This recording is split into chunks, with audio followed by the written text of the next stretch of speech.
सही।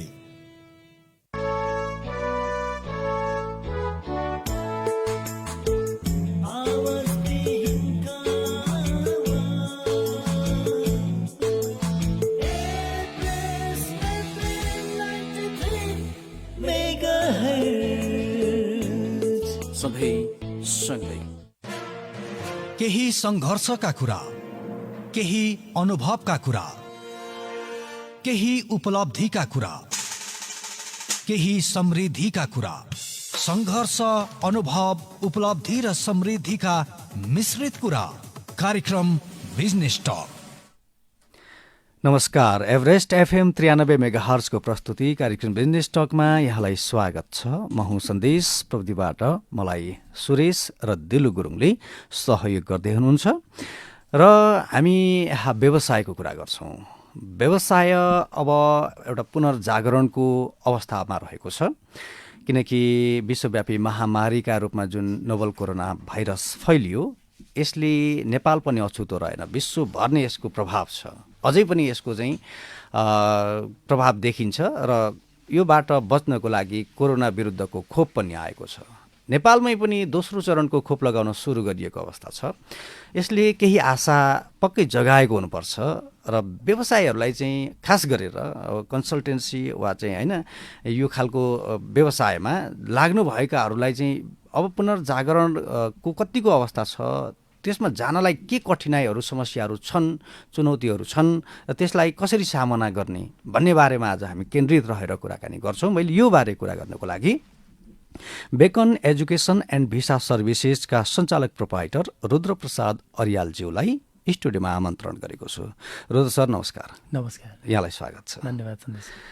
अब मैले सुरुमा पृष्ठभूमिमा भनिसकेको छु, हामी त्यो कोरोनाबाट त्योसँग जुझ्दै अगाडि बढ्ने अवस्थामा छौँ। हजुर, हामी अहिले तपाईँहरूको यो एजुकेसन वा भिसा सर्भिसेसको जुन खालको चाहिँ तपाईँ व्यवसायमा हुनुहुन्छ वा त्यो खालको चाहिँ सेवामा हुनुहुन्छ भनौँ, त्यसमा हामीलाई अहिले कुन अवस्थामा छौँ, कतिको असर परिरहेको छ यो कोरोनाको?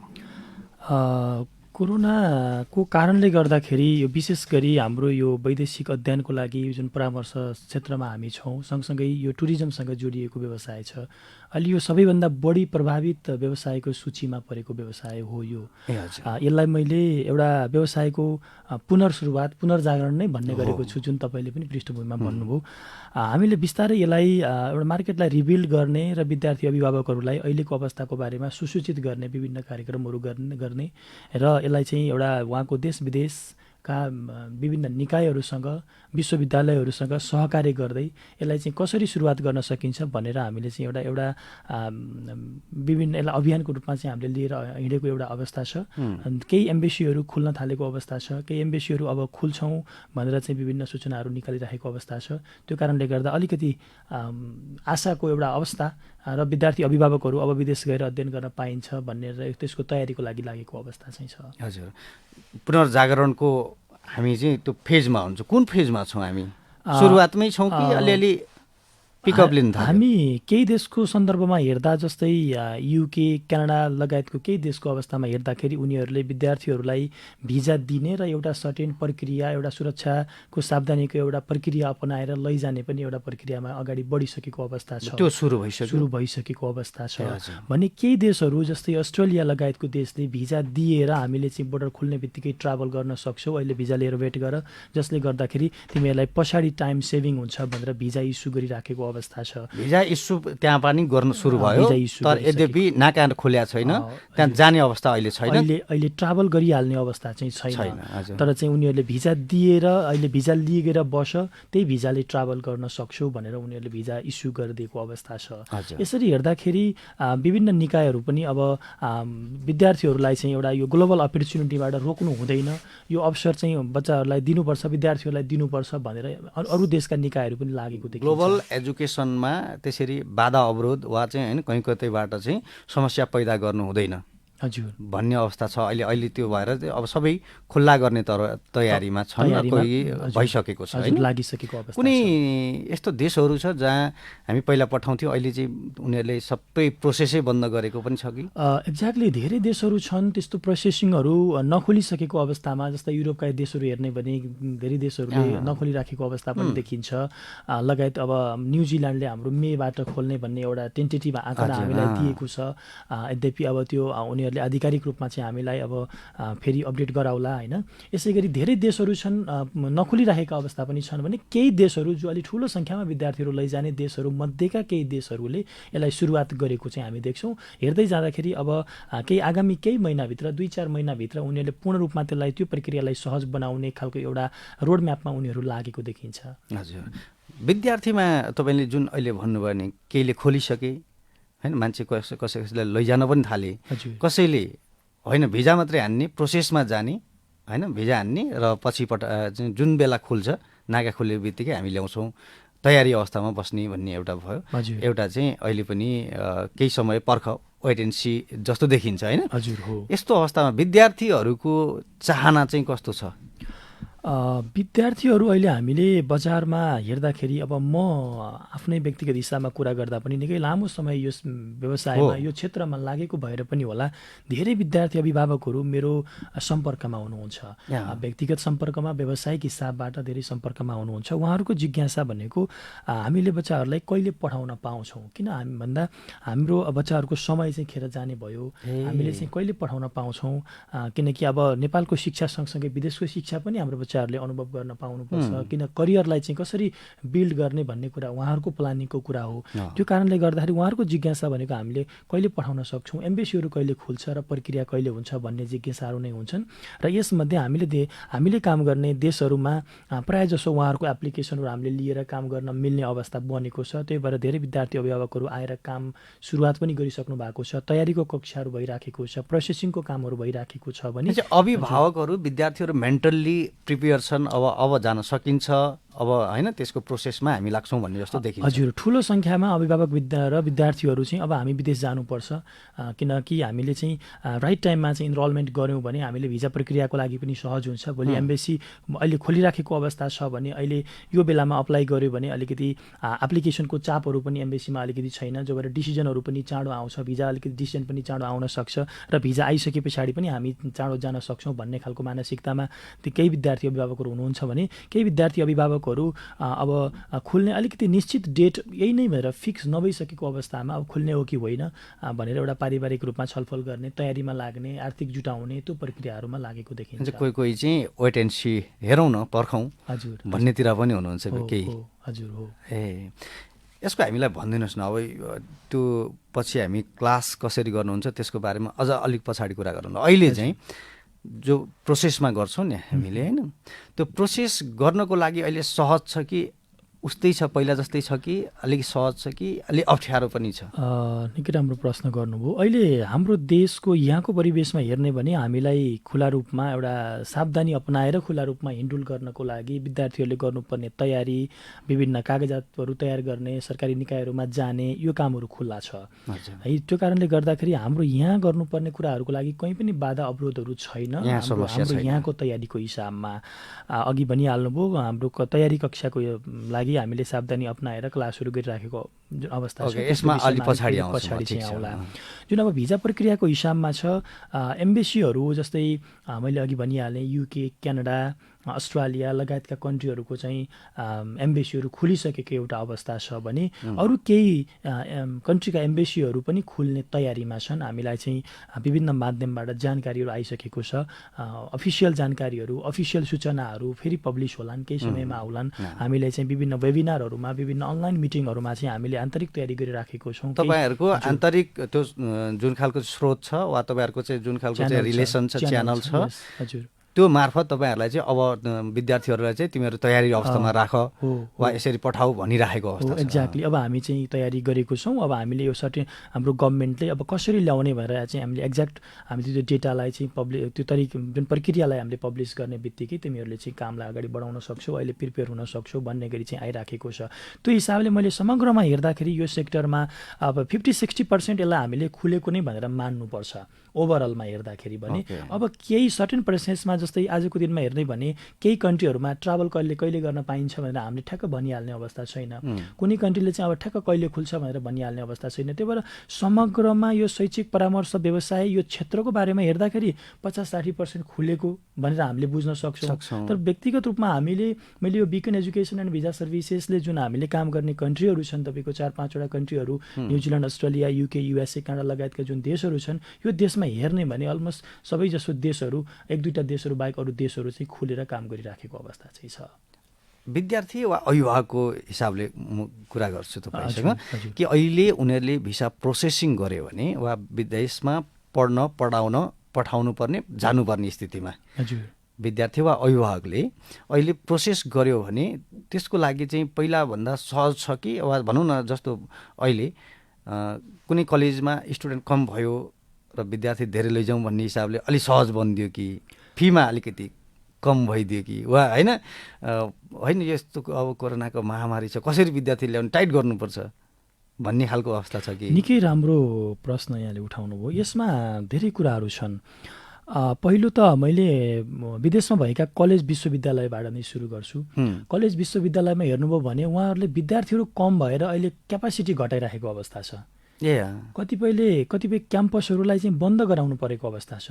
किन त भन्दा हिजोको जुन संरचनाको प्लानिङ थियो, हामीले यो देशबाट यति विद्यार्थी ल्याउँछौँ होइन, उनीहरूले उहाँको आफ्नो टार्गेट थियो, आफ्नो गभर्मेन्टसँग जुन टाइअप गरेर हाम्रो कोटा यति हो, यो कोटा बराबरको विद्यार्थीहरू हामीले यो विभिन्न देशहरूबाट ल्याउँछौँ भनेर जुन खालको प्लान थियो र त्यही अनुसारको स्टाफको संरचनाहरू उहाँहरूसँग चाहिँ जुन म्यान पावर थियो, त्यो म्यान पावरहरू अहिले थिग्न नसकिरहेको अवस्था छ। किन त भन्दा विद्यार्थीहरू उहाँले लान पाउनु भएको छैन। त्यही भएर त कलेज विश्वविद्यालयहरू त कहिले विद्यार्थी हामीले लान पाइन्छ भन्ने तब तर्खरमा हुनुहुन्छ। स्टुडेन्टको वेटिङमा कलेजहरू छ। यस, स्टुडेन्टको वेटिङमा हुनुहुन्छ र त्यसमा उहाँहरूले विभिन्न खालका स्कलरसिपहरू, विभिन्न खालका डिस्काउन्टहरू दिइराख्नु भएको छ। अहिले यो ऐपछि भन्दा पनि अझै अलिकति फ्लेक्सिबल भएर यो विशेष कोभिड विशेषको हिसाबमा ऐपछि चाहिँ मानौ 10% स्कलरसिप पाउने हो भने यो बेलामा 15%, 20% होइन, यसरी चाहिँ हामीले 25-30% स्कलरसिपहरू दिइराखेको छौँ अस्ट्रेलियाको युनिभर्सिटीहरूमा होइन। यसरी त्यस्तै हेऱ्यो भने न्युजिल्यान्डको हेऱ्यो भने त्यस्तै कलेजहरूले विभिन्न हामीलाई अफरहरू दिइराखेको छ। अर्को कन्ट्री हेऱ्यो भने त्यसरी दिइराखेको। यसरी कलेज विश्वविद्यालयहरू त उहाँको गभर्मेन्टले कहिले अलाउ गर्छ हामीलाई विद्यार्थी ल्याउनको लागि भनेर उनीहरूले चाहिँ वेट एन्ड सी गरेको अवस्था छ भने गभर्मेन्टले अलाउ गरेको कलेज युनिभर्सिटीहरू त्यो कन्ट्रीहरूमा भने उहाँहरूले काम सुरु गरिसक्नु भएको छ। एडमिसन दिने, भिजा प्रक्रियामा चाहिँ सपोर्ट गर्ने कामहरू भइ नै सकेको छ। कलेजहरू चाहिँ एकदम फ्लेक्सिबल जस्तो देखिएको छ। यस, धेरै हिसाबमा चाहिँ उहाँहरू चाहिँ अहिले यो विद्यार्थीहरूलाई चाहिँ ल्याउनुपर्छ, उहाँहरूलाई सपोर्ट गर्नुपर्छ भन्ने खालको देखिन्छ भने साँच्चै इन्टरनेसनल एजुकेसन जसले लिन चाहन्छ भने यो एउटा चाहिँ अहिले चाहिँ मौका रहेछ भनौँ न, एउटा अपर्च्युनिटी पनि हो भने। सँगसँगै अर्को के छ भने सन्देशजी, नेपाल भनेको यो वैदेशिक उच्च शिक्षामा जाने विद्यार्थीहरू जाने देशहरू मध्येको एउटा अलिक ठुलो सङ्ख्यामा जाने देशमा पर्छ नेपाल भनेको। जस्तै नेपाल, इन्डिया, चाइना लगायतको फिलिपिन्स, भियतनाम, यी कन्ट्रीहरू, कोरिया, यी कन्ट्रीहरू अलिकति ठुलो सङ्ख्यामा विद्यार्थीहरू विदेश पढ्न जाने कन्ट्रीहरूमा पर्छन्। हो, त्यो कारणले गर्दा पनि नेपाली एउटा कम्युनिटी जुन छ, नेपाली कम्युनिटीको एउटा राम्रो रेपुटेसन विदेशमा छ। त्यो हिसाबमा पनि त्यहाँका कलेज विश्वविद्यालयहरू नेपाली विद्यार्थीहरूलाई भर्ना गर्नको लागि रुचाउँछन्। उहाँ जाने, उनीहरूले राम्रोसँग पढ्ने, समयमा फी तिर्ने कारणले गर्दा उनीहरूले रुचाउँछन्। त्यो कारणले गर्दा गभर्मेन्टहरूले पनि त्यसरी नै प्लान गरेको हामी देख्छौँ। त्यहाँका देशहरूले, त्यहाँका सरकारी निकायहरूले पनि अब विद्यार्थीहरूलाई चाहिँ ल्याउनु पर्छ भनेर चाहिँ आन्तरिक तयारीहरू गरेको हामी देख्छौँ। त्यो खालको इन्भाइरोमेन्टमा भिसा प्रोसेसिङको जुन प्रक्रिया हुन्छ नि तपाईँहरूले गरिदिनुहुन्छ, त्यसमा पनि फेरबदल छ कि त्यो चाहिँ निकै राम्रो कुरा गर्नुभयो। हामीले अफिसियल्ली भन्दा त यसमा अब यही नै छ भनेर भन्न मिल्दैन, तर प्रक्रियागत हिसाबमा हाम्रो अनुभवको हिसाबमा हेर्ने हो भने भिजा डिसिजनहरू अलि चाँडो चाँडो आएको छ। जुन हिजो विश्वभरिबाट धेरै एप्लिकेसनहरू एम्बेसीमा हुन्थ्यो त्यो अहिले अलिकति चाप घटिराखेको अवस्था छ। होइन, हेर्नुभयो भने अब चाइनाबाटै यो जुन कोभिडको जुन भाइरसको उत्पत्ति भयो भनेर हामीले मान्यौँ बुझ्यौँ, त्यो हिसाबमा चाइनाबाट ठुलो सङ्ख्यामा विदेश जाने विद्यार्थीहरूलाई अहिले अलिकति त्यो विदेशको मार्केटले हेर्ने अलिकति नजर फेरिएको छ। त्यो गर्दाखेरि चाइनाको विद्यार्थीहरू अलिकति प्रायोरिटीमा कम पर्ने हो कि यो वर्ष 1-2 वर्ष भन्ने खालको हाम्रो एउटा आकलन पनि छ। त्यो हिसाबमा हेर्ने भने यो नेपाल इन्डियाको विद्यार्थी जुन हाम्रो यो टर्सियरीको विद्यार्थीहरू, यो क्षेत्रको विद्यार्थीहरू अलिकति प्रायोरिटीमा पर्ने, भिजा प्रोसेसिङ पनि अलिकति चाँडो हुने, एडमिसनहरू पनि त्यो हिसाबबाट पाउने खालको अनुमान चाहिँ हामीले लगाएको छौँ। र अहिले हेर्ने हो भने एम्बेसीले भिजा प्रोसेसिङहरू पनि अलिकति चाँडो गर्दै गरेको, अलि छोटो समयमा भिजा डिसिजनहरू आएको अवस्था चाहिँ छ। विद्यार्थीहरूको चाहिँ मनोविज्ञान कस्तो छ? अब अभिभावकको नि अहिले नै पठाइहालौँ वा अहिले भिसा प्रोसेस मात्रै गरौँ, पछि खुलेपछि नर्मल भएपछि पठाउँ भन्ने छ कि कस्तो खालको? एक्ज्याक्टली, यसमा मिश्रित खालको भ्यू छ विद्यार्थी अभिभावकहरूमा। एउटा ठुलो सङ्ख्याको विद्यार्थीहरू अभिभावकहरू अब हाम्रो यहाँ देशमा अनुभव गरिहाल्यौँ, अब यो कोभिड भनेको पनि अलिकति सावधानी अप्नाएपछि हुने चिजै रहेछ। अब उहाँ पनि हामीले देखिराखेको छौँ, हामीले चिने जानेको मान्छेहरू उहाँ छ होइन। अब त्यो एउटा त्यहाँको गभर्मेन्ट अलिकति बढी सेन्सिटिभ र आफ्नो जनताको लागि बढी माया गर्ने कारणले गर्दा कहिलेकाहीँ एउटा भाइरस एकजनामा एउटा भाइरस देखियो भने पनि लकडाउनै गरिदिन्छ पुरै। त्यो हिसाबमा चाहिँ उहाँ हाम्रोमा बरु लकडाउन खुलिसकेको एउटा अवस्था छ, उहाँ पनि लकडाउन कतिपय खुल्या छैन।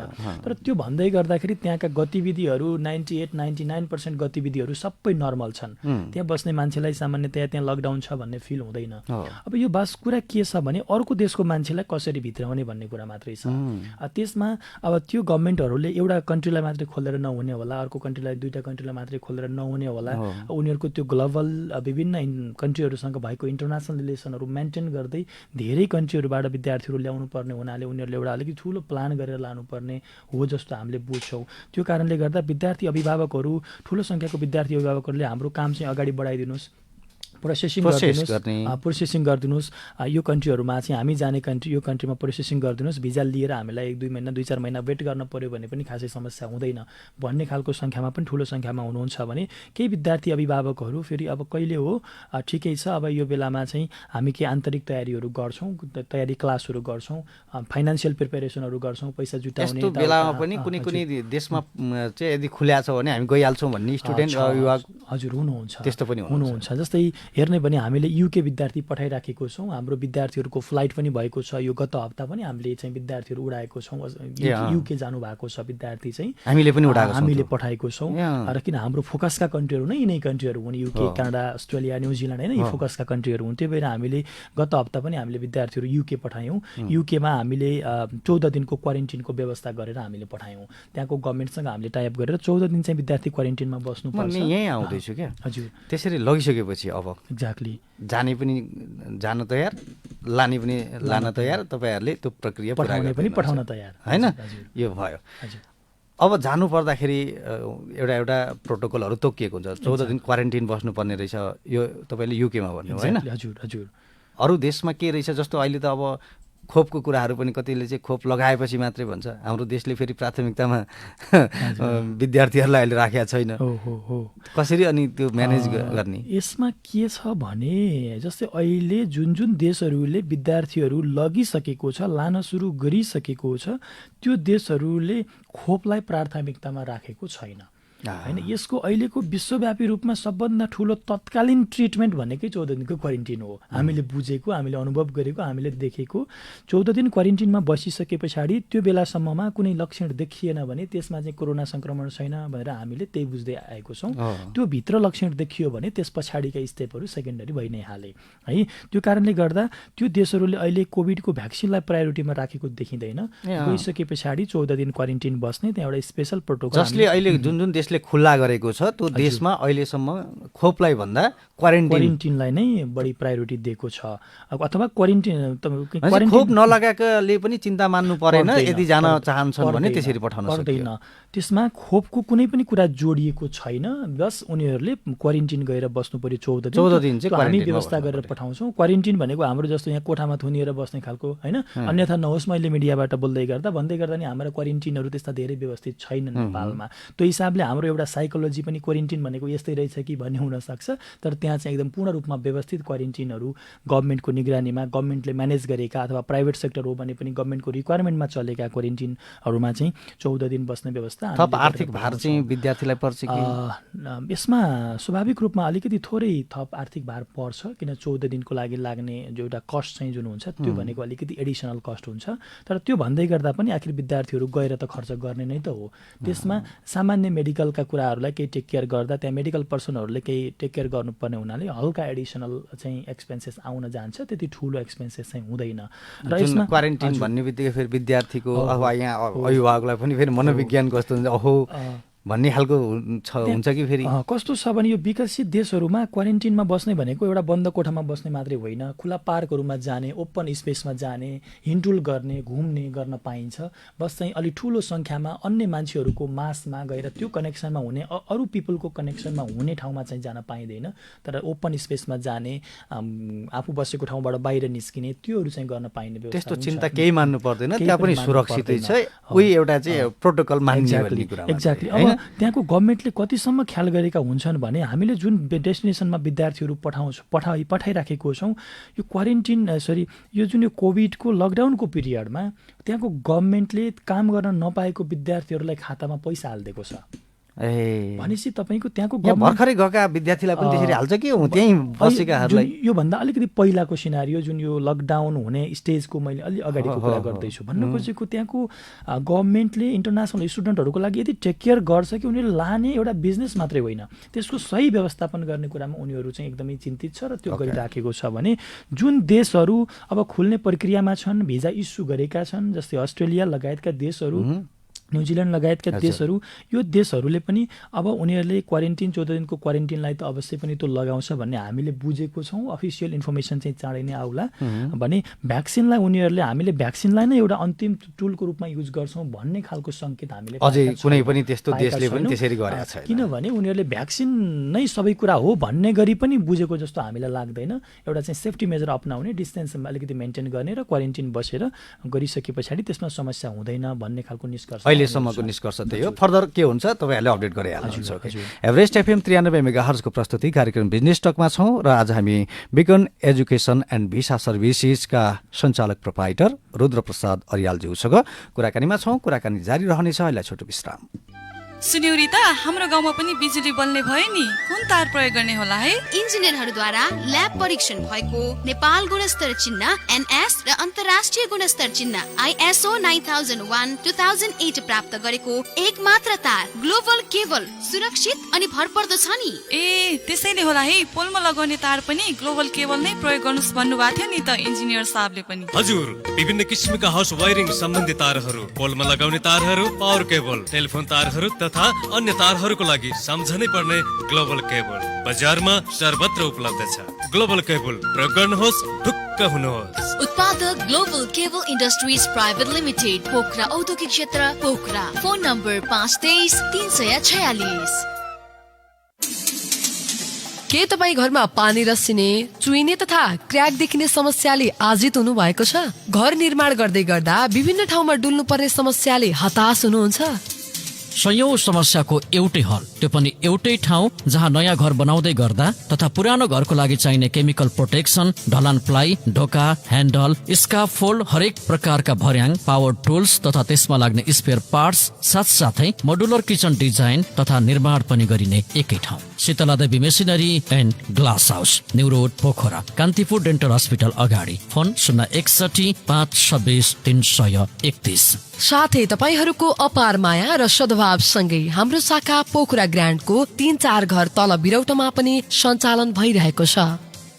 FI टेक्नोलोजीको लिडर यामाहा प्रस्तुत गर्दछ अल न्यू रेजिआर 125 FI यसमा छ फास्टेस्ट पिकअप, हाईएस्ट माइलेज र अन्य कुनै स्कुटरमा नभएको एक्सक्लुसिभ फिचर्सहरू। नमस्कार, म Ashutosh Lohani and I am an engineering student. व्यस्त सडकमा स्कुटर चलाउँदा बेला बेला रोक्नुपर्ने र पिकअप लिइराख्नुपर्ने भएकाले फास्टेस्ट पिकअप भएको यामाहा रेजिआर 125 FI नै रोजेँ। नमस्ते, म Priyas Lohani and I am a medical student. मैले मेरो पुरानो स्कुटरसँग एक्सचेन्ज गरेर रेजिआर 125 लिएको। यसले गर्दा मलाई हरेक महिना कम्तीमा पनि 1000 रुपियाँ बचत भइरहेको छ। नमस्ते, म Gyanendra Swar, profession wise I am a doctor. रेजिआरमा जाममा 5 सेकेन्ड भन्दा बढी रोक्यो भने इन्जिन आफै बन्द हुन्छ, एक्सिलेटर लिँदा आफै स्टार्ट हुन्छ। यो फिचरले मेरो राइड साह्रै सजिलो बनाएको छ। छैन त गजब, कार्बुरेटर छाडौं, FI चढौं। यस यामाहा। साउजी नमस्कार। नमस्कार। ठेकदार साहब, घर कहिले सकिन्छ? घर फिनिसिङ हुन लाग्यो, बाथरुमको सामानहरू र मार्बल झारिदिनु पर्यो साउजी। कहाँबाट झार्दा राम्रो होला त? जहाँबाट झारे पनि एउटै त हो नि। हुन त हो साउनी, तर सामान गुणस्तरीय हुनुपर्छ है। पछि केही भयो भने त भन्न पाउँदैन नि। त्यसो भए कहाँबाट झार्ने त सामान? 0 किलोमिटरमा पिरा स्ट्रेट कन्सन छँदैछ नि। विगत 25 वर्षदेखि सेवारत पारिवारिक वातावरण भएको विश्वविख्यात कम्पनीका बाथरुम फिटिङका सामानहरू, विभिन्न किसिमका टिकाउ र आकर्षक मार्बल, टाइल्स र सेनिटरी आइटमहरू पाइनुको साथै आवश्यक सल्लाह सुझाव समेत पाइन्छ। पिरा स्ट्रेट कन्सन, 0 किलोमिटर, पोखरा। फोन 061 540 715 522 922। के तपाईँ पोखराको मुटु चिप्ले ढुङ्गामा फेन्सी, सटिङ, सुटिङ, कस्मेटिक लगायत अन्य व्यापार व्यवसाय गर्न पार्किङ सहितको सटरको खोजीमा हुनुहुन्छ भने पोखराको मुटु चिप्ले ढुङ्गा स्थित हिमालयन गार्डन मिनी मार्केट प्रालीमा केही सटरहरू बुकिङको लागि खुल्ला गराएको जानकारी गराउँदछौँ। विस्तृत जानकारीका लागि हिमालयन गार्डन मिनी मार्केट प्राली, चिप्ले ढुङ्गा, पोखरा। फोन 98 460 32 154, 98 560 20 441। हेर हेर साथी हो, कमिलाको ताती हो। आमा, यो कमिलाहरू खाना लिएर कहाँ गइरहेको? यिनीहरू यो खाना लिएर आफ्नो गुणमा जम्मा गर्न गइरहेको नि। किन आमा? भविष्यमा खानाको कमी नहोस् भनेर। अनि हामीले चाहिँ गर्नु पर्दैन र? पर्छ नि। हामीले चाहिँ सुखमय भविष्यको लागि पोखरा फाइनान्समा पैसा जम्मा गर्छौं। हजुर, आजको बचत नै भोलिको आधार हो, त्यसैले बचत गर्ने बानी बसालौं। पोखरा फाइनान्समा विभिन्न बचत तथा मुद्दती खाता योजनाहरूमा आकर्षक ब्याज लगायत अन्य थुप्रै सुविधाहरू प्राप्त गर्न सकिन्छ। साथै सुलभ ब्याज दरमा छिटो छरितो कर्जा सेवाहरू प्रदान गरिन्छ। विस्तृत जानकारीको लागि आजै सम्पर्क गर्नुहोस् पोखरा फाइनान्स लिमिटेड, प्रधान कार्यालय न्यू रोड पोखरा तथा सम्पूर्ण शाखा कार्यालयहरू। भोक लाग्यो कि घरको खाना र खाजाले वाक्क बनायो? चिन्ता नलिनुहोस्, पोखराकै उत्कृष्ट स्वाद पस्कने कस्तुरी फुडल्यान्ड छँदैछ नि। हाम्रा सुविधाहरू: उत्कृष्ट स्वाद, कडकनाथ कुखुराको मासुसँग ब्ल्याक राइसको स्वाद, थकाली खाना, मोमो, चाउमिन, बर्गर, चिया, कफी, फ्रेस जुस लगायत खाजाका परिकारहरू। साँझमा बार, बर्थडे पार्टी, ढुकुटी पार्टीका लागि उपयुक्त, होम डेलिभरीको सुविधा। कस्तुरी फुडल्यान्ड, पोखरा 1 बगर, पानी पँधेरो डिपार्टमेन्टल स्टोर्सको माथिल्लो तला। प्रोप्राइटर बिना खाती। सम्पर्क 98 171 29 370। आकर्षक र मजबुत छ एसपीएल धेरै, किचन अनि बाथरुम सुन्दर मेरै, आउटडोर र अफिस सधैँ चिटिक्क, बलियो धेरै जाँदैन बिटिक्क। नेपालको गौरव, स्वदेशी पौरख भएको वर्षौं वर्ष टिक्ने मजबुत र सुन्दर एसपीएल ब्रान्डका घरायसी सामान र फर्निचर आकर्षक र बलिया हुनाले जाँदैन पिटिक्क, घर हुन्छ चिटिक्क। SPL, smart choice, smart life. Vikram Samvat 2053 सालदेखि गुणस्तरीय फोटो तथा भिडियोग्राफी सेवामा निरन्तर सेवा दिँदै आएको S Gandaki photo goods Pokhara 10 Amar Singh चोकमा हजुरहरूले खोजे जस्तै थप सेवा र सुविधा लिएर आएका छौं।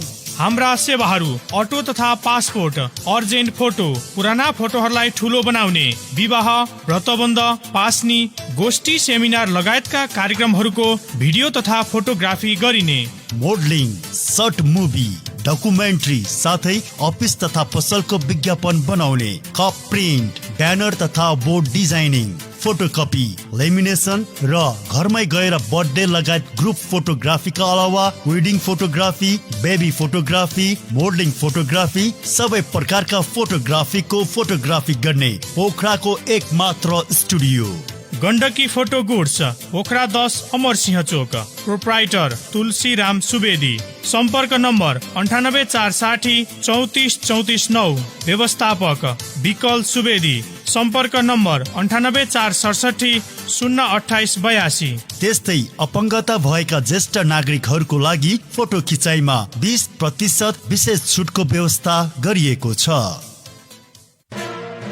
केही सङ्घर्षका कुरा, केही अनुभवका कुरा, केही उपलब्धिका कुरा, केही समृद्धिका कुरा। सङ्घर्ष, अनुभव, उपलब्धि र समृद्धिका मिश्रित कुरा। कार्यक्रम बिजनेस टक। यो छोटो विश्रामपछि एभरेस्ट एफएम 93 मेगाहर्जको प्रस्तुति कार्यक्रम बिजनेस टकमा यहाँलाई पुनः स्वागत छ। म हुँ सन्देश प्रविधिबाट मलाई सुरेश र दिलु गुरुङले सहयोग गर्दै हुनुहुन्छ र आज हामी बिकन एजुकेसन एन्ड भिसा सर्भिसेसका सञ्चालक प्रोपाइटर रुद्र प्रसाद अर्यालज्यूसँग कुराकानीमा छौँ। रुद्र सर, यहाँलाई पुनः स्वागत छ। हजुर, धन्यवाद। अघि हामीले अब प्रोसेसिङको कुरा गऱ्यौँ। हजुर, त्यो प्रोसेसिङ सँगसँगै त्योभन्दा अगाडि यहाँहरूले क्लास गर्नुहुन्छ होइन, क्लास लिनुहुन्छ। हजुर हो। अहिले अनलाइन क्लास चल्छ कि फिजिकल? हामीले विद्यार्थीहरूलाई वैदेशिक उच्च शिक्षामा जानुभन्दा अगाडि आवश्यक पर्ने जुन पूर्व तयारी कक्षा भन्छौँ हामीले, आइएलटिएस, पिटिई, ओइटी अथवा विभिन्न खालका जुन टेस्टहरू हुन्छन् विद्यार्थीको आवश्यकता अनुसार गर्नुपर्ने टेस्टहरू, यो परीक्षाहरू अहिले भौतिक रूपमा नै सञ्चालन भएको छ। अनि यो भन्दै गर्दा केही कुराहरू मैले जोड्न चाहेँ। जस्तै हामीले यो लकडाउन सँगसँगै हामीले अलिकति प्रविधि मैत्री शिक्षामा हामीले फोकस गऱ्यौँ। हाम्रो आफ्नै बिकनको मोबाइल एपहरू डेभलप गर्ने हामीले टेक्नोलोजीमा हामीले इन्भेस्ट गऱ्यौँ र सँगसँगै अनलाइन क्लासहरूको लागि हामीले त्यो पोर्टलहरू डेभलप गरेर अनलाइन क्लासहरू सुरु गऱ्यौँ। गर्दाखेरि एउटा यो विद्यार्थीले अनलाइन क्लासभन्दा अलिकति फिजिकल क्लास नै बढी प्रिफर गरेको हामीले पायौँ, रुचायौँ। हिजो हाम्रो स्कुली शिक्षादेखि नै स्कुलमा जाने, पढ्ने, टिचरसँग भौतिक रूपमा चाहिँ एउटा इन्ट्रेक्सन गर्ने, अन्तर्क्रिया गर्ने, पढ्ने, त्यो हामी संस्कारबाट हुर्किराखेको अवस्थामा विद्यार्थी अभिभावकहरू पनि अलिकति त्यो बानी नपरेको हो कि भन्ने हामीलाई फिल भयो। हामीलाई कहिले अभ्यासै भएन, जसले गर्दाखेरि हामीलाई अब बिस्तारै हाम्रो देशमा अब लकडाउन पनि एक हिसाबले इज हुँदै गयो। त्यो भएर अहिले हामीले स्वास्थ्यका जुन मापदण्डहरू, हाम्रो स्वास्थ्य मन्त्रालयले दिएका मापदण्ड प्रोटोकलहरू छन्, मास्कहरू, सेनिटाइजरहरू जुन त्यो प्रयोग गरेर हामीले चाहिँ अहिले फिजिकल क्लासहरू नै सञ्चालन गरिराखेको छौँ। फिजिकल डिस्टेन्स मेन्टेन गर्ने चाहिँ सम्भव छ कि छैन? फिजिकल डिस्टेन्स मेन्टेन गर्ने विषय जुन 2 मिटर भनिएको छ, त्यो 2 मिटरको हिसाबमा हेर्ने भने नेपालका शैक्षिक संस्थाहरू कुनै पनि त्यसरी बनाइएका छन् जस्तो मलाई लाग्दैन। भन्दै गर्दाखेरि हामीले सकेसम्मको डिस्टेन्स, त्यसको भौतिक संरचना नै त्यो अनुसार चाहिँ हामीले पहिल्यै बनाएकै छैन। त्यो भएर अहिले त्यो सम्भव छैन, त्यो अलिकति गाह्रो छ। अब हेर्ने भने देखिहाल्नु भएको छ बजारमा हुल्का हुल ढुङ्गा हान्दै तपाईँको चाहिँ होइन, यसरी चाहिँ नारा जुलुसहरू हुन थालेको छ। यस्तो खालको हाम्रो यो परिपाटी, हाम्रो यो अलिकति यो कल्चरले पनि बिगारेको छ, जसले गर्दा हाम्रो शिक्षा जति प्रभावकारी हुनुपर्ने हो त्यो अलिकति भएको देखिँदैन।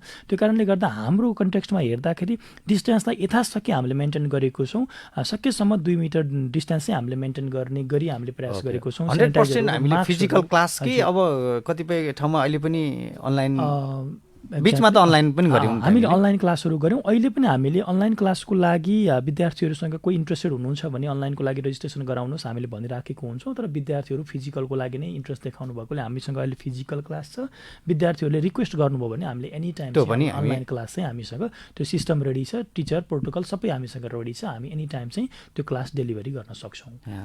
हामीले भन्यौँ हामी यो देश विकासको चरणमा भएको कारणले गर्दाखेरि कि स्मार्ट नेपाल, स्मार्ट पोखरा जुन नारा लगायौँ नि, हात हातमा स्मार्ट मोबाइल पनि बोक्यौँ, त्यसको प्रयोग गर्ने यो जुन चरण चाहिँ अहिले आएको थियो, एउटा अवसर भन्ने कि होइन, त्यसलाई चाहिँ जोस् हामीले चाहिँ यो कोरोना अप्ठ्यारो नराम्रो भने पनि त्यसले चाहिँ एउटा चाहिँ सिर्जना गरे, अवसर पनि सिर्जना गरेको थियो नि होइन।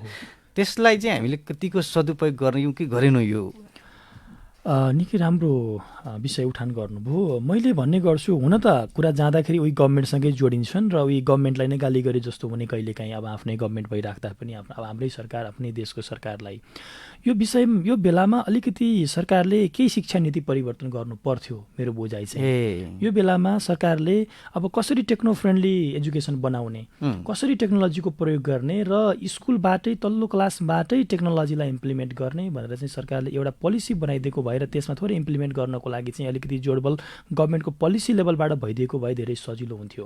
मैले पोखराका केही विद्यालयका संस्थापकहरू, साथीहरू भेट्दा, त्यहाँको प्रिन्सिपलहरू भेट्दाखेरि भन्ने गरेको छु, तपाईँहरूले यो अनलाइनलाई चाहिँ कन्टिन्यू गर्नुहोस् है, एटलिस्ट हप्ताको 2-3 दिन भए पनि कन्टिन्यू गर्नुहोस् र अलिकति यो मिक्स खालको चाहिँ क्वालिफिकेसन तपाईँहरूले पढाउने एउटा टिचिङ स्ट्राटेजी डेभलप गर्नुहोस् होइन। तपाईँको हामीले स्यान्डविच भन्छौँ, इन्टरनेसनल वर्ड हामी प्रयोग गर्दा स्यान्डविच टाइपको तपाईँको अनलाइन प्लस फिजिकल यसरी चाहिँ तपाईँहरूले प्रयोग गर्नुहोस्, जसले गर्दा हामीले अहिले लगानी जुन टेक्नोलोजीमा गरियो त्यो खेर नजाओस् पहिलो कुरा। दोस्रो कुरा, हाम्रा विद्यार्थीहरू भोलि चाहिँ यहाँबाट चाहिँ 10 क्लास 12 क्लास पढेर निस्किराख्दाखेरि चाहिँ भोलि विदेशको इन्भाइरोमेन्टमा गएर कोप गर्न सकुन्। जस्तै आजको दिनमा हेर्ने भने हामीले विद्यार्थीहरू अस्ट्रेलिया, न्युजिल्यान्ड, क्यानाडा, युके लगायतका देशमा पठाइराख्दाखेरि विद्यार्थीहरू वहाँ गए पनि हप्ताको 1 दिन या 2 दिन त उनीहरूले वहाँ पनि अनलाइन पढ्ने हो, अनलाइन क्लासै लिने हो। अहिले यो कोभिडको बेलामा मात्रै होइन, अहिले पनि जुन थियरी क्लास चाहिँ अनलाइनै दिने हो उनीहरूले, उनीहरूको सिस्टमबाट, उनीहरूको पोर्टलबाट अनलाइनै स्टडी गर्ने हो भने जुन इन्ट्र्याक्सन गर्नुपर्ने, पार्टिसिपेसन गर्नुपर्ने, असाइनमेन्टहरू डिस्कसन गर्नुपर्ने कुराहरू, जुन अन्य विभिन्न खालका चाहिँ अप्रोचहरू लर्न गर्नुपर्ने कुराहरू फिजिकल हुने हो। जस्तै हेर्ने हो भने इन्टरनेसनल विद्यार्थीहरूले प्रायः देशहरूमा पढ्ने हप्ताको 20 घण्टा हो है। हामी यहाँ हप्ताको चाहिँ 6 दिन स्कुल गएर होइन 10 बजेदेखि बेलुका 4 बजेसम्म 5 बजेसम्म घोटिएर पढेको हाम्रो यो इन्भाइरोमेन्ट र उहाँको पढ्ने तरिका फरक छ। त्यो 20 घण्टा हप्ताको 20 घण्टा पढ्ने भनेको हप्ताको प्राय जसो 3 दिन पढ्ने हो, युजुअली 3 दिन, 1 दिन प्राय अनलाइन दिन्छ, 2 दिन फेस टु फेस क्लास हुन्छ।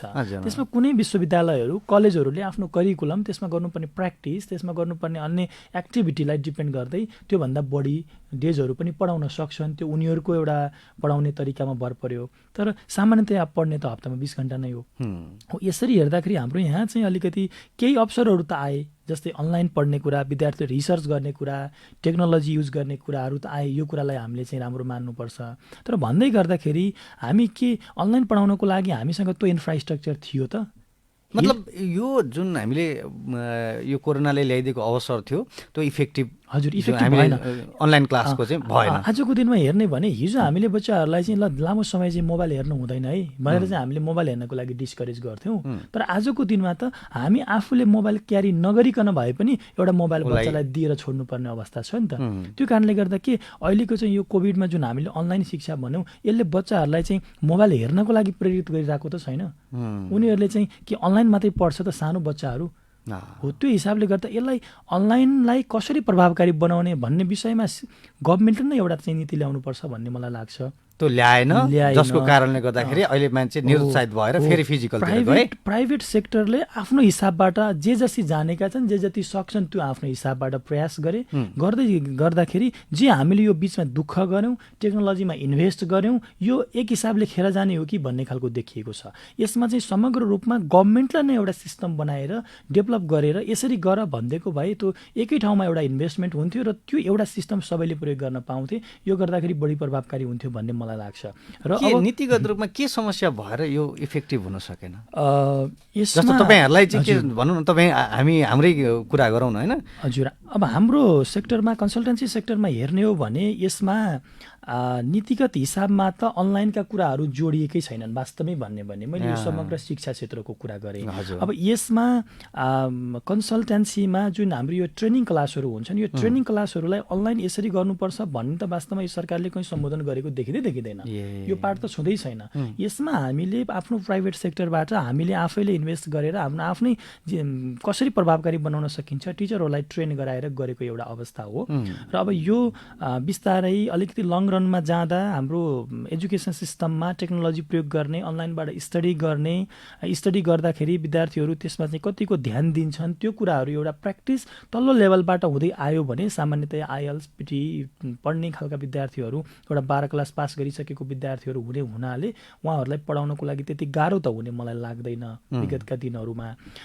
अब हामीले गर्नुपर्ने भनेको शिक्षा क्षेत्रमा तलबाट नै अलिकति सुधार गर्यो भने र टेक्नोलोजीको इम्प्लिमेन्ट गर्यो भने यहाँ आउँदाखेरि चाहिँ त्यसको सही इम्प्लिमेन्ट चाहिँ देखिन्छ त्यसको प्रभावकारी। जस्तो अब हामीले विदेश पनि विद्यार्थी अघि भन्यौँ भिसा प्रोसेसिङ पनि हुन्छ, भिसा लाग्छ अथवा चाहिँ कलेजमा पनि एडमिसन हुन्छ, उसले अब क्लास वहीँ भयो भने पनि यहाँ फेरि तपाईँहरूले अनलाइन क्लास कलेजले त्यो गर्छ कि गर्दैन अहिले?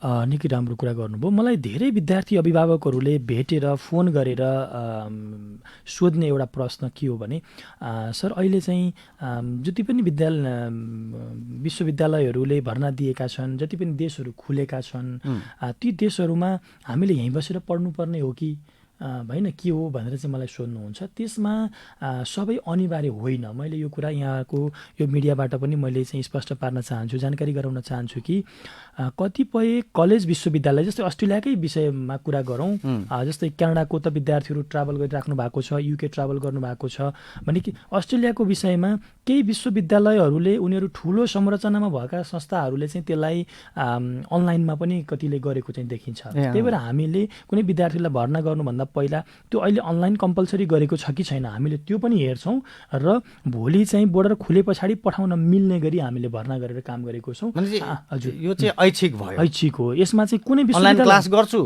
ओके त्यो गर्न पाइयो होइन, म पछि फिजिकल गर्छु, अहिले चाहिँ भिसा प्रोसेसिङ वा चाहिँ त्यो एडमिसन गरिराख्छु बस्छु भन्न पाइयो, फिजिकल गर्न पाइयो। अहिले भिजा लिएर बस्ने र भोलि बोर्डर खुले पछाडि जाने गरी चाहिँ त्यसो भए त्यो अहिले एडमिसन गर्यो मानौ, हजुर 3 महिना 4 महिना पछाडि कोही स्टुडेन्ट जान्छ त्यो जुन कलेजको फी हुन्छ चाहिँ युनिभर्सिटीको फी हुन्छ त्यो चाहिँ के हुन्छ? विद्यार्थी जहिले जान्छ तबबाट मात्रै त्यो लागू हुन्छ। अहिलेदेखि तिर्नु पर्दैन। विद्यार्थी जहिले त्यो कोर्स भर्ना गरेर पढ्न सुरु गर्छ त्यहिलेबाट मात्रै लागू हुन्छ। त्यो भन्नुको अर्थ विद्यार्थीहरू जहिले जान्छन् त्यहिले लागू हुन्छ। त्यही भएर धेरै विद्यार्थी अभिभावकको यो एउटा कन्फ्युजन छ। यो चिन्ता मान्नु पर्दैन। अहिले एडमिसन भयो भन्दैमा हजुर मैले चाहिँ ओहो कलेजको अहिलेदेखि नै चाहिँ फी तिर्नुपर्छ भन्ने पर्दैन। हामीले त्यो हेरेर मात्रै भर्ना गरेको हुन्छौँ। यदि विद्यार्थी अभिभावकहरू कहीँ कतै अन्य विभिन्न परामर्शदात्री केन्द्रहरूबाट गरिराख्नु भएको छ भने यो बुझेर काम गर्नको लागि म सल्लाह दिन्छु र त्यस्तो केही जिज्ञासाहरू छ भने आएर मलाई भेट्नको लागि पनि म अनुरोध गर्दछु। त्यहाँ विभिन्न अप्सनहरू छन् त्यो बुझिदिनु हुनको लागि म अनुरोध गर्दछु। हजुर, अब बिकन एजुकेसन एन्ड भिसा सर्भिसेस यसले अब आफू तपाईँले मान्छे होइन विद्यार्थी स्टुडेन्टहरू पठाउन थालिसक्नु भएको छ होइन, क्लासहरू पनि अब फिजिकल सुरु गरिसके भनिसक्नु भएको छ।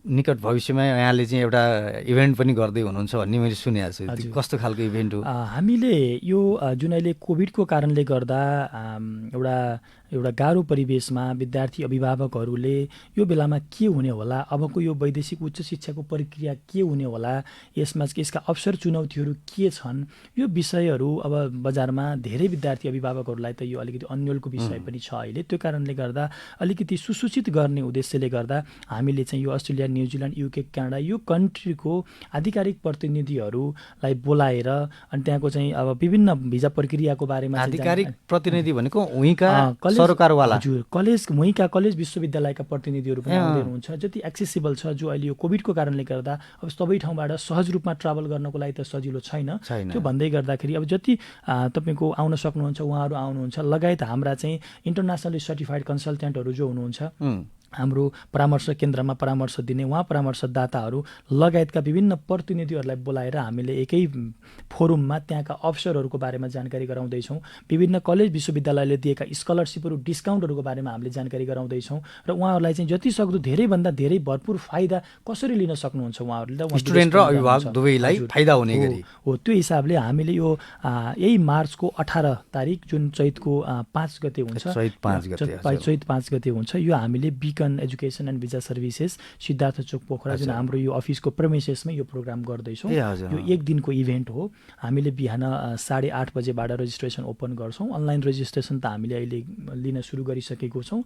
यसमा फ्री रजिस्ट्रेसन, फ्री इन्ट्री हामी दिन्छौँ र त्यहाँ आएको विद्यार्थीहरूले आफूले चाहेको देशमा चाहेको प्रतिनिधिसँग भेटेर त्यहाँको सम्पूर्ण जानकारीहरू लिन सक्नुहुन्छ। यो निःशुल्क रूपमा एउटा स्टुडेन्टले वा उसको प्यारेन्ट्सले हजुर आफूलाई कुन देश जान इच्छुक हो त्यो देशको बारेमा सम्पूर्ण शिक्षादेखि लिएर भिसा प्रोसेसिङसम्म हो। त्यसको परामर्श, प्रक्रिया, त्यसको लागि आवश्यक पर्ने रिक्वायरमेन्टहरू, लागतका कुराहरू, अनि यो यही कोभिडको जुन कुराहरू आइराखेको छ यो बेलामा कसरी ट्राभल गर्ने, गरिसके पछाडिका अवसरहरू, त्यहाँ केही चुनौतीहरू पनि होलान् विदेशमा जाँदा, त्यो चुनौतीहरूसँग कसरी प्रिपेयर्ड हुने, अनि त्यहाँको कलेज विश्वविद्यालयहरूमा जानको लागि भर्नाको लागि भिजाको लागि प्रक्रिया के हुन्छन्, त्यसको लागि आवश्यक तयारीहरू के गर्नु पर्दो रहेछ, यो बेलैमा बुझेर काम गर्नुभयो भने एटलिस्ट उहाँहरूले चाहिँ केही समय अगाडि बुझेर काम गर्नुभयो भने उहाँले चाहिँ आउँदो इन्टेक जुन क्याच गर्नको लागि सजिलो हुन्छ भने जुन अब बोर्डर खुलेका देशहरूमा चाहिँ राइट टाइममा भिजा अप्लाई गरेर जान पाउनुभयो, बोर्डर खुल्न लागेको कन्ट्रीहरूमा पनि त्यही अनुसार चाहिँ तयारी गरेर अगाडि बढ्न पाउनुभयो।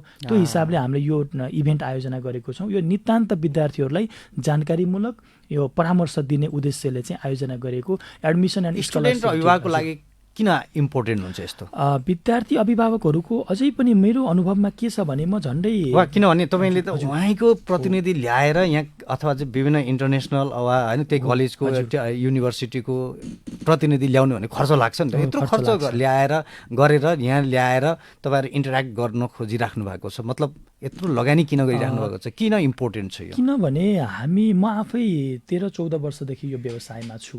अब लामो समय म यो शैक्षिक परामर्श क्षेत्रमा काम गरिराखेको हिसाबले पनि धेरै विद्यार्थी अभिभावकहरू सूचनाको कमी भएको मैले महसुस गरेको छु। हामीसँग विद्यार्थीहरू अभिभावकहरू आउँदै गर्दा सर मैले त यस्तो जानकारी सुनेको थिएँ, तपाईँहरूले यो इन्फर्मेसन दिनुभयो, यो त रङ रहेछ, मैले बजारमा सुनेको कुरा, यस्तो आधिकारिक प्रतिनिधिहरू कसरी चिन्ने, यो त गाह्रो हुँदो रहेछ बजारमा भनेर चाहिँ हामीले धेरै यस्ता खालका कुराहरू सुन्ने गर्छौँ। त्यो हिसाबले गर्दा हामीले जुन देशको लागि परामर्श दिन्छौँ हामी उहीँको तपाईँको विभिन्न सरकारी निकाय, विभिन्न कूटनीतिक नियोगहरूबाट हामी सर्टिफाइड कन्सल्टेन्ट हौँ, उहाँको कलेज विश्वविद्यालयबाट हामी सर्टिफाइड हौँ। त्यो हिसाबमा हामीले विद्यार्थीहरूलाई चाहिँ सही सूचना प्रवाह गर्नको लागि उहाँकै आधिकारिक प्रतिनिधि, हामी आफैमा पनि आधिकारिक प्रतिनिधि हौँ, उहाँहरूको अथोराइज्ड सेन्टर हौँ, सँगसँगै उहाँका विभिन्न रिजनल रिप्रेजेन्टेटिभहरू, विभिन्न प्रतिनिधिहरू आएर सूचना प्रवाह गर्दाखेरि विद्यार्थी अभिभावकहरूले सही सूचना पाउनुहुन्छ, उहाँहरूलाई समस्या हुँदैन र उहाँहरूले हाम्रो सेवा लिइसके पछाडि हाम्रो एउटा व्यवसाय प्रवर्धनको पनि एउटा पार्ट भयो। सँगसँगै हाम्रो एउटा सोसल कर्पोरेट रेस्पोन्सिबिलिटी, हाम्रो जिम्मेवारी भनेको सुसूचित गर्ने, विद्यार्थी अभिभावकलाई जानकारी गर्ने, सचेत गराउने र समस्या हुनबाट जोगाउनु नै हाम्रो एउटा प्रमुख उद्देश्य हो। त्यो कारणले गर्दा हामीले यो इभेन्ट आयोजना गरेको हौँ। मैले विद्यार्थी अभिभावकहरूलाई पनि आग्रह गर्छु, मार्चको 18 तारिकमा चाहिँ चैतको 5 गते यो बिकनकै प्रेमिसिसमा हुन लागेको यो इभेन्टमा आएर भरपुर फाइदा लिनु हुनको लागि पनि म हार्दिक अनुरोध गर्दछु। यसमा कुनै शुल्क लाग्दैन, रजिस्ट्रेसन फ्री छ, इन्ट्री फ्री छ। आएर चाहिँ सूचना लिनको लागि, जानकारी लिनको लागि पनि म अनुरोध गर्दछु। हामी कार्यक्रम सफलताको शुभकामना व्यक्त गर्छौँ। यो समय र कुराकानीको लागि चाहिँ यहाँलाई धेरै धेरै धन्यवाद सन्देश सर। मलाई यो एभरेस्ट एफएम 93 मेगाहर्जको यो कार्यक्रम बिजनेस टकमा आएर केही कुराहरू राख्ने यो अवसर दिनुभएकोमा धेरै धेरै धन्यवाद दिन चाहन्छु। हस्, यहाँलाई पनि धन्यवाद छ। हुनुहुन्थ्यो बिकन एजुकेसन एन्ड भिसा सर्भिसेसका सञ्चालक प्रोपाइटर रुद्रप्रसाद अर्यालज्यू हामीसँग कुराकानीमा जुट्नु हुँदै एभरेस्ट एफएम 93 मेगाहर्जको प्रस्तुति कार्यक्रम बिजनेस टक आजलाई यति नै। प्रविधिबाट सहयोग गर्नुहुने सुरेश र दिलु गुरुङलाई धन्यवाद छ। सन्देशलाई बिदा दिनुहोस्, नमस्कार। खै म त आत्तिर मर्ने भए, के गर्ने होला हजुर?